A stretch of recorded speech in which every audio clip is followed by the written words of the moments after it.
Donut নিয়ে যারা business করতে চাচ্ছেন আজকের ভিডিওটি তাদের জন্য। ডোনাট তৈরির খরচ, লাভের হিসাব, বিক্রয় মূল্য, বিজনেস আইডিয়া সহ আজকের ভিডিওটি বিস্তারিতভাবে শেয়ার করার চেষ্টা করেছি। আমি যেভাবে ডোনাট তৈরি করেছি এভাবে যদি ডোনাট তৈরি করেন, আপনার 3-4 দিন ফ্রিজে রাখলেও এই ডোনাটটা একটুও শক্ত হয়ে যাবে না। প্রথম দিন যেরকম নরম থাকে 3-4 দিন পরেও ঠিক সেরকমই নরম থাকবে। নরম, তুলতুলে এবং পারফেক্ট একটা ডোনাটের রেসিপি, তার সাথে বিজনেস আইডিয়া, এগুলোর বিক্রয় মূল্য, কিভাবে ডেলিভারি করবেন, সব কিছু থাকছে আজকের এই ভিডিওতে। তো আসসালামু আলাইকুম, বরাবরের মতো শুরু করছি আজকের ভিডিওটি। আশা করছি আপনাদের ভালো লাগবে। তাহলে চলুন কথা না বাড়িয়ে পুরো ভিডিওটি দেখে নেওয়া যাক। আপনাদের বোঝার সুবিধার্থে গ্রাম এবং কাপের মাপ দুটোই উল্লেখ করেছি আজকের ভিডিওতে। এখানে আমি 250 গ্রাম পরিমাণ নিয়েছি ময়দা। আপনারা আটা দিয়েও এই ডোনাটটা তৈরি করতে পারবেন, কোনো সমস্যা নেই। এর সাথে দিয়ে দিব অ্যাঞ্জেল ব্র্যান্ডের ইস্ট। আর এই ইস্টটা আমি বাজার থেকে খোলাভাবে কিনে এনেছি। বাজারে বড় প্যাকেট থাকে হাফ কেজির, সেখান থেকে ওরা খোলা বিক্রি করে। তো 100 গ্রাম ইস্টের দাম রেখেছে 50 টাকা। তো আমি 250 গ্রাম ময়দার জন্য এখানে 2 চা চামচ অর্থাৎ 6 গ্রাম মতো দিয়ে দিচ্ছি ইস্ট।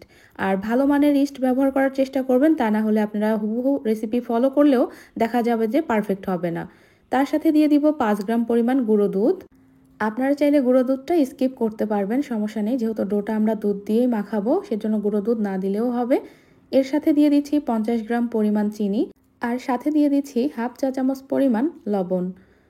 এখন বলি, আপনারা যদি মিষ্টি কম খেতে পছন্দ করেন সেক্ষেত্রে চিনিটা আরেকটু কমিয়ে দিতে পারবেন। এখন সব কিছু ভালোভাবে আমি একটা স্প্যাচুলার সাহায্যে মিশিয়ে নিচ্ছি। আর আজকের এই ডোটা আমি দুধ দিয়ে তৈরি করব। এখানে 250 ml পরিমাণ দুধ আছে, অর্থাৎ 1 কাপ পরিমাণ। দুধটা আগে থেকে জাল করে রেখেছিলাম। তো যখন হালকা কুসুম গরম হয়েছে তখন আমি দুধটা দিয়ে এই ডোটা তৈরি করে নিচ্ছি। অতিরিক্ত গরম অবস্থায় দেওয়া যাবে না, কুসুম গরম থাকা অবস্থায় দুধ দিতে হবে। আর এখানে আমার পুরোপুরি 250 ml দুধটা পুরাটাই লেগেছে। আপনাদের কমও লাগতে পারে, দুধটা একবারে দিবেন না, ধাপে ধাপে দিবেন আর মিশিয়ে নেবেন। আপনারা চাইলে হালকা গরম পানি দিয়েও এই ডোটা তৈরি করে নিতে পারবেন দুধের পরিবর্তে, কিন্তু দুধ দিয়ে এই ডোটা তৈরি করলে এত বেশি সফট হয় আর টেস্টটাও মাশাআল্লাহ অনেক ভালো হয়। তো প্রথমে দেখলেন যে আমি স্প্যাচুলার সাহায্যে সব কিছু ভালো মতো মাখিয়ে নিয়েছি। আর আমার এখানে সম্পূর্ণ দুধটুকুই লেগেছে। এখন আমি হাত দিয়ে খুব ভালো মতো ডোটাকে মথে নেব। তার আগে এখানে আমি তেল দিয়ে দিব 50 ml পরিমাণ। তো তেলটা একবারে দিচ্ছি না, অল্প করে দিব আর মাখিয়ে নেব। তো ইস্ট দিয়ে যেসব জিনিস আপনারা তৈরি করবেন, বিশেষ করে পাউরুটির ডো, এই ডোটা আসলে মাখিয়ে নেওয়ার উপর নির্ভর করেই কিন্তু পারফেক্ট হয়। প্রথমত ইস্ট ভালো হতে হবে। ইস্টের গুণাগুণ যদি ভালো না হয় তাহলে কিন্তু ফুলবে না। আর দ্বিতীয়ত ভালোভাবে এটাকে মথে নিতে হবে বা মাখিয়ে নিতে হবে। আপনি যত ভালোভাবে ময়ান করতে পারবেন আপনার ব্রেড আইটেম তত বেশি পারফেক্ট এবং সফট হবে। ব্রেড আইটেমের ডোগুলো মাখানোর সময় খুব বেশি আঠালো লাগে, হাতে লেগে আসে, এতে ভয় পাবার কিছু নেই। হাতে লাগবে এটাই স্বাভাবিক। আপনারা একটু করে তেল অ্যাড করবেন আর মাখিয়ে নেবেন। খুব বেশি তেলের প্রয়োজন নেই, যেটা মাপ সেই অনুসারেই দিবেন। তো আমি এভাবে 6 থেকে 7 মিনিট মতো ময়ান করে নিয়েছি। তো দেখতেই পাচ্ছেন ডোটা কীরকম স্টিকি এবং নরম। এরকম সফট ডো হলেই বুঝে নিতে হবে আপনাদের ডোনাটগুলো অনেক বেশি নরম হবে। শক্ত ডো দিয়ে আপনারা ডোনাট তৈরি করতে গেলে দেখবেন যে ডোনাটটা প্রথম অবস্থায় নরম থাকে, কিন্তু সেটা যখন আপনারা চকলেট দিয়ে ড্রিপিং করে ফ্রিজে রাখবেন দেখবেন যে অনেক শক্ত হয়ে যায়। তো সেটা করা যাবে না, এরকম নরম আঠালো ডো আপনাদেরকে তৈরি করে নিতে হবে। তো আমি হাতটা ক্লিন করে নিয়ে এসেছি। এখন ডোনাটের ডোটাকে আরেকটু ময়ান করে নিব, একটু ময়দা ছিটিয়ে, তারপরে গোল গোল করে বল আকারে তৈরি করে নিব। আর বলি, আজকে আমি এই ডোনাটগুলো কোনো রকম বেলাবেলি ছাড়াই তৈরি করব। বেলতে হবে না, কাটতে হবে না, মানে খুবই সিম্পলভাবে, একদম সহজভাবে, ঝামেলাবিহীন যাকে বলে সেভাবে তৈরি করে দেখাবো। কারণ আমার প্রতিদিন এত এত পার্সেল রেডি করতে হয় আলহামদুলিল্লাহ। তো তার ভেতরে অর্ডারের কাজগুলো করি। এমনি বেকিংয়ের বিজনেস শুরু করার পর থেকে সময় নেই, তারপরে অর্ডারের যেদিন চাপ থাকে সেদিন তো আর কথাই নেই, তখন আমি এই শর্টকাট বুদ্ধিগুলো বের করি। তো এখানে সম্পূর্ণ ডোটা উঠিয়ে নিয়ে একটু ময়দা দিয়ে সামান্য ময়ান করে নিয়েছি, এরপর আমি কেটে নিচ্ছি। তো 250 গ্রাম ময়দা থেকে আজকে আমার 12 পিস ডোনাট হবে। তো 250 গ্রাম ময়দা থেকে 12 পিস ডোনাটই হয় বেসিক্যালি। তো প্রতিটা ডোনাট যাতে একই মাপের হয় তার জন্য আমরা করব কি, এরকম কেটে নেওয়ার পর মেপে নেব। এতে করে হবে কি, প্রতিটা ডোনাট একদম একই মাপের হবে। তো প্রতিটা ডো আমি 50 গ্রাম করে মেপে নিচ্ছি। তবে একটা কথা আছে, আপনারা যদি বড় সাইজের ডোনাট তৈরি করতে চান সেক্ষেত্রে আপনাদের কিন্তু 8টা হবে। আবার একটু ছোট সাইজের যদি করতে চান তাহলে কিন্তু আরও 2 থেকে 4টা বেশি হবে। তো 50 গ্রাম করে মেপে মেপে যদি করেন তাহলে কিন্তু 12 পিসই হবে আপনাদের। আর আমি সবসময় মিডিয়াম সাইজের ডোনাটগুলোই তৈরি করি। উদ্যোক্তা মেলার সময় আপনারা হয়তোবা দেখেছেন আমার পোস্টে যে মিডিয়াম সাইজের ডোনাট আমরা তৈরি করতাম, তো ওই সাইজের ডোনাটগুলোই বেশি সেল হয়। তো সবসময় 50 গ্রাম করে মেপে আমি এই ডোনাটটা তৈরি করে নিই। তো প্রতিটা ডো এভাবে 50 গ্রাম করে মেপে নিচ্ছি। ডোগুলো মাপার পর আমি হাত দিয়ে এভাবে গোল গোল বল বানিয়ে নিয়েছি। আপনারা এই পর্যায়ে একটু বেলে তারপরে ডোনাটের মতো করে কেটে শেপ দিয়ে নিতে পারেন, তবে আমি কিচ্ছু করব না। জাস্ট এভাবেই একটা বেকিং ট্রের উপরে একটা বেকিং পেপার বিছিয়ে ফাঁকা ফাঁকা করে বলগুলো রেখে দিচ্ছি। আর যেহেতু এটাকে আমরা রেস্টে দেইনি মানে ফোলার জন্য, এই জন্য আমি বলটা একবারে তৈরি করে নিয়ে তারপরে ঢেকে রেখে দেব 45 মিনিট মতো। যেহেতু গরমের দিন অত বেশি সময় লাগে না, 40-45 মিনিটের মধ্যেই এটা ফুলে একদম দ্বিগুণ হয়ে যায়। আর শীতকালে হলে একটু সময় বেশি লাগে। তো এভাবে একটা প্লাস্টিক র্যাপ দিয়ে প্রথমে আমি একটু কাভার করে নিচ্ছি, এরপর কাপড় দিয়ে ঢেকে রাখবো যাতে কোনো বাতাস না ঢোকে। বাতাস ঢুকলে কিন্তু ফুলবে না। তো এই যে দেখুন এখানে পরিষ্কার একটা কাপড় বা আপনারা যে কোনো কিচেন টাওয়েল দিয়ে ঢেকে রাখতে পারেন, মোট কথা হচ্ছে যেন বাতাস না ঢোকে। তো আমি ফিরে আসলাম ঠিক 45 মিনিট পর। দেখুন মাশাআল্লাহ ডোগুলো ফুলে একদম ডাবল হয়ে গেছে। তো এই ডো দিয়ে আপনারা কিন্তু বার্গার বানও তৈরি করতে পারবেন। এর উপরে হালকা ডিমের কুসুম ব্রাশ করে কয়েকটা তিল ছড়িয়ে দিবেন, সাদা তিল। তারপরে বেক করে নেবেন ওভেনে, দেখবেন সুন্দর বার্গার বান হয়ে যাবে। তো বার্গার বান নিয়েও একটা ডিটেলস ভিডিও দেওয়ার চেষ্টা করবো ইনশাআল্লাহ। তো একটা ডোনাট অলরেডি আমি বানিয়ে ফেলেছি, ওটা স্কিপ হয়ে গেছিলো, কারেন্ট চলে গেছিলো সেজন্য। তো দেখুন আমি কিভাবে ডোনাটগুলো তৈরি করছি, কোনো কাটার ঝামেলা নেই, কোনো এক্সট্রা ডো বের হবে এরকমও কোনো ঝামেলা নেই। আমি আঙ্গুলে জাস্ট খালি তেল লাগিয়ে নিচ্ছি, নিয়ে মাঝখানে এরকম করে ছিদ্র করে নিচ্ছি, অর্থাৎ ডোনাটের শেপ দিয়ে নিচ্ছি। তেল লাগিয়ে নিতে হবে, তা না হলে হাতের সঙ্গে লেগে আসবে। আর মাশাআল্লাহ এত সফট ছিল, মানে ধরা মাত্রই মনে হচ্ছে যে বসে যাচ্ছে এরকম একটা অবস্থা। তো সবগুলো ডোনাট আমি সেমভাবে তৈরি করে নিব, কাটাকাটির ঝামেলা নেই, বেশি ঝামেলা নেই, অর্থাৎ শর্টকাটে সহজ উপায়ে। যখন আমরা উদ্যোক্তা মেলার সময় তৈরি করতাম, মানে অনেক অনেক তৈরি করতে হতো, তখন এরকম করে আমরা করতাম যে যাতে সময় বেঁচে যায়, অল্প সময়ের ভেতরে আমরা অনেকগুলো ডোনাট তৈরি করতে পারি। তো যেহেতু ওগুলো চকলেট ড্রিপিং করাই থাকে, ওই জন্য যদি শেপ কোনোভাবে যদি একটু এবড়ো থেবড়ো হয় সেটা বোঝা যায় না। এই যে এখন দেখতে পাচ্ছেন একটু এবড়ো থেবড়ো, আসলে এগুলো যখন আমরা ভাজবো তখন একটা কিচ্ছু বোঝা যাবে না। তো এখানে ভাজার জন্য পর্যাপ্ত পরিমাণে তেল নিয়েছি। তেলটা যখন একটু গরম হয়ে এসেছে তখন একটা একটা করে ডোনাট আমি ছেড়ে দিচ্ছি। আর বেশি হাই হিটেও ভাজা যাবে না, একদম লো হিটেও না, মিডিয়াম জালে আপনারা ডোনাটগুলো ভেজে নেবেন। আর এই যে দেখুন মাশাআল্লাহ ডোনাটগুলো ফুলে কিন্তু অলরেডি ডাবল হয়ে গেছে, আর ভাজার পর কিন্তু কোনো এবড়ো থেবড়ো বোঝা যাচ্ছে না, তাই না? আর আমরা যখন চকলেট দিয়ে এটাকে কোট করব তখন একদম কোনো কিছুই বোঝা যাবে না।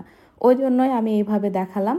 আমি কিন্তু প্রপার যেভাবে ডোনাট তৈরি করে বেলে শেপ দিয়ে ওইভাবেও কিন্তু দেখাতে পারতাম, কিন্তু আসলে শর্টকাটে সবসময় চেষ্টা করি সহজভাবে দেখানোর, যার জন্য এভাবে দেখালাম। তো কাঙ্ক্ষিত কালার আসলেই আপনারা উঠিয়ে নেবেন। তো ডোনাটগুলো আমি আরেকটু কালার করব, করে তারপরে উঠিয়ে নেব। তো মোট 3 ব্যাচে আমার এই ডোনাটগুলো ভাজতে হয়েছে। প্রথম ব্যাচটা উঠিয়ে নেওয়ার পর সেমভাবে আমি পরবর্তী ব্যাচগুলো ভেজে নিব। এই তো আমার ডোনাটের ফাইনাল আউটকাম। তো ডোনাটগুলোকে একটু ঠান্ডা করে নিতে হবে। গরম অবস্থায় চকলেট দিয়ে ড্রিপ করলে দেখা যাবে যে গলে যায়, চকলেটটা সেট হয় না ভালোভাবে। তো যখন একটু ঠান্ডা হয়ে গেছে, একটু না অনেকটাই ঠান্ডা হয়ে গেছে, তখন আমি একটা ডোনাট আপনাদেরকে ভেঙে দেখাচ্ছি। দেখুন মাশাআল্লাহ কতটা নরম, মানে অনেক নরম, খুবই সুন্দর। আর খালি মুখে খেতেও আলহামদুলিল্লাহ অনেক ভালো লাগে। আর ছোট বাচ্চারা যেহেতু এগুলো বেশিরভাগ দেখা যায় মায়েরা বাচ্চাদের জন্যই অর্ডার করেন, তো ওই জন্য চকলেট নেন, দেখতেও ভালো লাগে, খেতেও ভালো লাগে।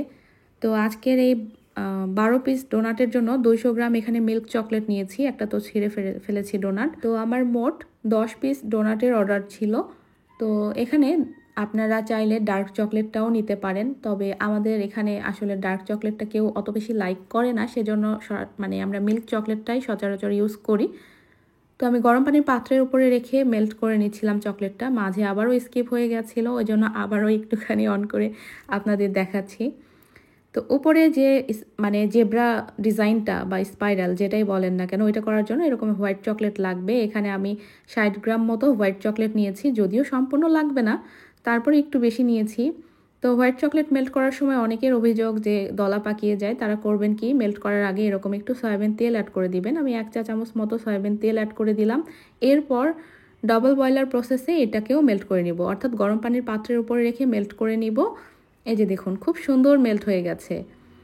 আর মেল্ট করার সময় লক্ষ্য রাখবেন যেন কোনো পানি বাটির ভেতরে না পড়ে, তাহলে দলা পাকিয়ে যাবে। হ্যাঁ, আর একভাবে গরম পানির পাত্রের উপরেও রাখা যাবে না, একটু করে গরম পানির পাত্রের উপরে রাখবেন, উঠাবেন, আবার নেড়ে নেবেন, আবার রাখবেন, এভাবে চকলেটটাকে মেল্ট করে নেবেন। তো 2টা চকলেট মেল্ট করা হয়ে গেছে। এখন আমি ডোনাটগুলো চকলেটের মধ্যে কোট করে নিব। তো প্রথমে আমি হ্যান্ড গ্লাভস পরে আসলে কোট করতে যাচ্ছিলাম, কিন্তু ভালো হচ্ছিল না, তো খুলে ফেললাম। তারপরে দেখুন কিভাবে কোট করে নিচ্ছি। চকলেটে এভাবে কোট করে নেওয়ার পরে এরকম হবে। তারপরে হাত দিয়ে এরকম একটু শেক করে নেবেন, তাহলে চকলেটটা সমানভাবে স্প্রেড হবে। হ্যাঁ, এবড়ো থেবড়ো অংশগুলো একদম সমান হয়ে যাবে। তো এভাবে সেম একই প্রসেসে আমি সবগুলো ডোনাট কোট করে নিব। আর আপনারা যে কোনো ডিজাইন করতে পারবেন।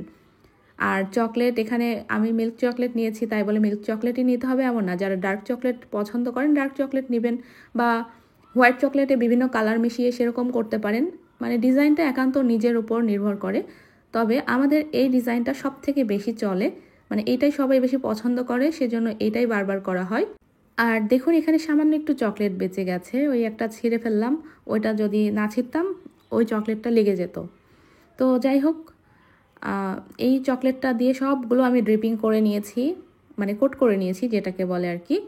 এরপরে আমি ফ্রিজে রাখিনি, বাহিরেই আছে। এই অবস্থাতেই আমি সাদা চকলেটটা স্পাইরাল করে দিয়ে নিয়ে শাসলিকের কাঠি দিয়ে ডিজাইন করে নেব। কারণ শক্ত অবস্থায় যদি আপনারা এটা করতে যান তাহলে ডিজাইনটা ভালো হবে না। মানে নিচের চকলেটটাও একটু নরম থাকতে হবে, আর উপরের দেওয়ার সময় এটা তো নরম থাকতেই হবে। দেখুন আমি কিভাবে করে নিচ্ছি। রাউন্ড করে আমি আগে হোয়াইট চকলেটটা পাইপিং ব্যাগের সাহায্যে দিয়ে নিয়েছি, এরপর শাসলিকের কাঠিটা দিয়ে ডিজাইন করে নিচ্ছি। আর মাঝে মাঝে চকলেটটা পাইপিং ব্যাগ দিয়ে দেওয়ার সময় যে আটকে যাচ্ছিল, আমি আবার একটু হাত দিয়ে ওইটা ঠিক করে নিচ্ছিলাম, মানে সামনে চকলেটটা বের করে নিয়ে আবারও এইভাবে ডিজাইনটা করে নিচ্ছিলাম।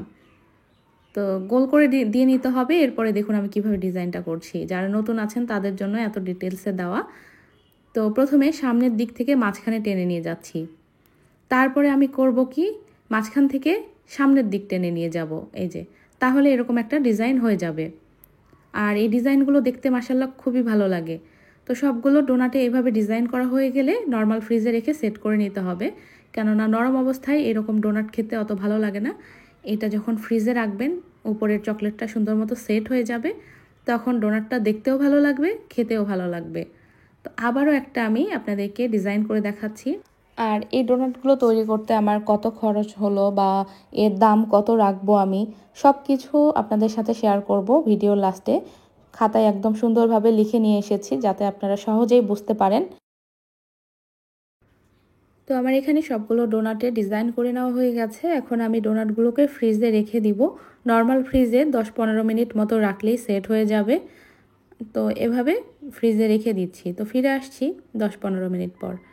তো এখন আমি তুলে দেখাচ্ছি, দেখুন মাশাআল্লাহ সুন্দর মতো চকলেটটা সেট হয়ে গেছে। যেহেতু এগুলোর অর্ডারের ছিল ওই জন্য আমি ভেঙে দেখাতে পারলাম না। তো এখন চলুন আমরা কিভাবে এটা ডেলিভারি করব সেটা দেখিয়ে দেই, অর্থাৎ প্যাকেজিংটা আপনাদেরকে দেখিয়ে দেই। তো ডোনাটের বক্স থাকে, সেগুলো আমার হাতের কাছে নেই, সেজন্য আমি নর্মালি যে কেকের বক্সগুলো থাকে এগুলোতে করে ডেলিভারি করছি। বক্সে সরাসরি না দিয়ে আমি টিস্যু দিয়ে নিলাম, তার উপরে ডোনাটগুলো সাজিয়ে নিচ্ছি। তো এই বক্সে 4টা ডোনাট যাবে, আর অ্যালুমিনিয়ামের বক্সে 2টা করে আমি ডোনাট ডেলিভারি করেছি, সেটাও দেখাচ্ছি। তো এটা 1 পাউন্ডের একটা কেকের বক্স ছিল, তো 4টা এখানে দিয়ে নিলাম। এটা একজনের অর্ডার ছিল। আরও যে কয়টা আছে, মানে 6টা, ওইটা আমি অন্য বক্সে ভরে নিব, সেটাও দেখাচ্ছি আপনাদেরকে। এই যে আমার হাতে এখন আপনারা অ্যালুমিনিয়ামের যে বক্সগুলো দেখছেন, এগুলোতে আমি কেক বানাই, কেক ডেলিভারিও করি, পাউন্ড কেক। গত ভিডিওতে আমি আপনাদের সাথে শেয়ার করেছি। তো এগুলোতে 2টা করে আমি দিয়ে নিচ্ছি, দিয়ে তারপরে মুখটা আটকিয়ে নিব।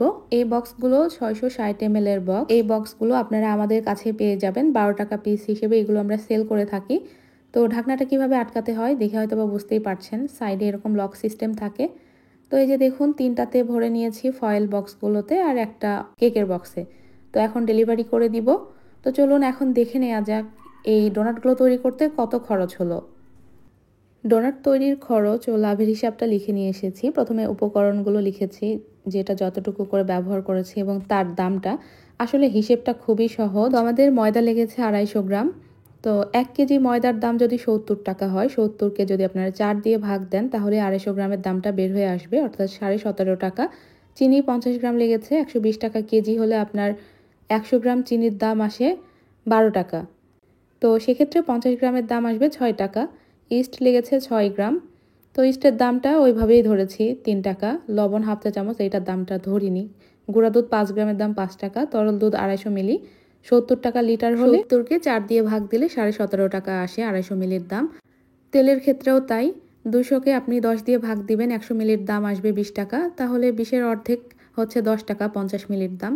চকলেট 260 গ্রাম লেগেছে, তো আমি 250 গ্রামের দাম ধরেছি 150 টাকা। তো সব মিলিয়ে 209 টাকা এসেছে উপকরণ খরচ। এরপর প্যাকেজিং খরচটা, বক্সের দাম 15 টাকা। ওয়ান টাইম বক্স লেগেছে 3টা, যদিও আমি ভুল করে 2টা লিখেছি, 39 টাকা। তো যাই হোক, ওইটা কোনো ব্যাপার না। এরপর আনুষঙ্গিক খরচটা আমাদেরকে ধরতে হবে। মানে আমরা যে ডোনাটটা বানালাম, আমাদের গ্যাসের বিলটা ধরতে হবে, তারপরে যে তেল খরচটা হলো ওইটা ধরতে হবে, সব কিছুই ধরতে হবে। আবার এই যে আমি এতক্ষণ ভিডিও করলাম, আমার লাইট জ্বললো, মানে আনুষঙ্গিক যেসব খরচ থাকে আর কি, সব মিলিয়ে এখানে আমি ধরেছি 20 টাকা আনুষঙ্গিক খরচটা। আর ভাজার জন্য তেলটাও ধরেছি 20 টাকা, কারণ সম্পূর্ণ তেল কিন্তু আমার লাগেনি, ওইটা থেকে গেছে। তো মোটামুটি 20 টাকা ধরেছি, এই দিয়ে 40 টাকা। তাহলে 209 আর আনুষঙ্গিক খরচ ও ভাজার তেল মিলিয়ে যে 40 টাকা এসেছে, ওইটা যোগ করে 249 টাকা এসেছে এখানে। আর সাথে প্যাকেজিং যদি আমি যোগ করি তাহলে আসবে 288 টাকা, মানে 288 টাকা। এখন আমাদের খরচ তো গেল। তো মোট খরচের 50 ভাগ পারিশ্রমিক যদি আপনারা নেন 144 আসবে। আর পারিশ্রমিক যদি আপনারা মনে করেন না আমরা 100 ভাগই নিব, তাহলে 288 টাকা আসবে। এবং লভ্যাংশ ধরেছি 100 ভাগ, মানে লাভটা আমি 100 ভাগই ধরেছি, 288 টাকা।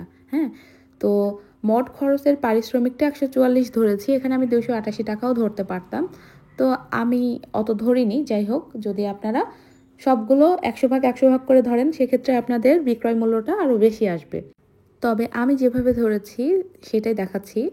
তো তাহলে মোট খরচ যোগ পারিশ্রমিক 50 ভাগ যোগ লভ্যাংশ 100 ভাগ, তো 288 যোগ 144 হচ্ছে পারিশ্রমিক 50 ভাগ, আর 288টা আবারও যোগ দিয়েছি, এটা হচ্ছে লভ্যাংশ 100 ভাগ। এই মিলিয়ে 720 টাকা হলো বিক্রয় মূল্য। তাহলে 12 পিস ডোনাটের দাম পার পিস হলে 60 টাকা করে আসে। তো বেসিক্যালি মিডিয়াম সাইজের ডোনাটগুলো আমি 60 টাকা করেই সেল করি। মানে আনুমানিক, আমি কিন্তু এত হিসাবও করি না, আপনাদের দেখানোর জন্য এরকম খুঁটিনাটি হিসাব করে দেখালাম। তারপরেও মানে বানাতে বানাতে একটা অনুমান চলে এসেছে, আমি 60 টাকা পিস হিসেবে এগুলো সেল করে থাকি। তো দেখুন হিসাবেও কিন্তু ওরকমই এসেছে, তাই না? তো আপনারাও এভাবে যে কোনো জিনিস তৈরি করলে তার দামটা খুব সহজেই নির্ধারণ করতে পারবেন। তো জিনিসটা তৈরি করার আগে আপনাদের একটা বেসিক আইডিয়া মানে থাকতে হবে যে কতটুকু কি লাগতে পারে, তার দাম কত হতে পারে, দামটা আমরা কত রাখতে পারবো, এটা আগেই আপনারা ভেবে নেবেন, তারপরে লিখে নেবেন খাতায়। লিখে তারপরে যে জিনিসটা তৈরি করবেন ওর বিক্রয় মূল্যটা বের করবেন। হ্যাঁ, তো বিক্রয় মূল্য বের করা খুবই খুবই সহজ। তো আশা করছি একটু হলেও বোঝাতে পেরেছি। ভুল ত্রুটি হলে ক্ষমা সুন্দর দৃষ্টিতে দেখবেন। তো আজকের মতো ভিডিওটি এখানেই শেষ করছি। কথা হবে পরবর্তী ভিডিওতে। সেই পর্যন্ত সবাই অনেক বেশি ভালো থাকবেন, সুস্থ থাকবেন। সবাই সবার জন্য দোয়া করবেন। আল্লাহ হাফেজ।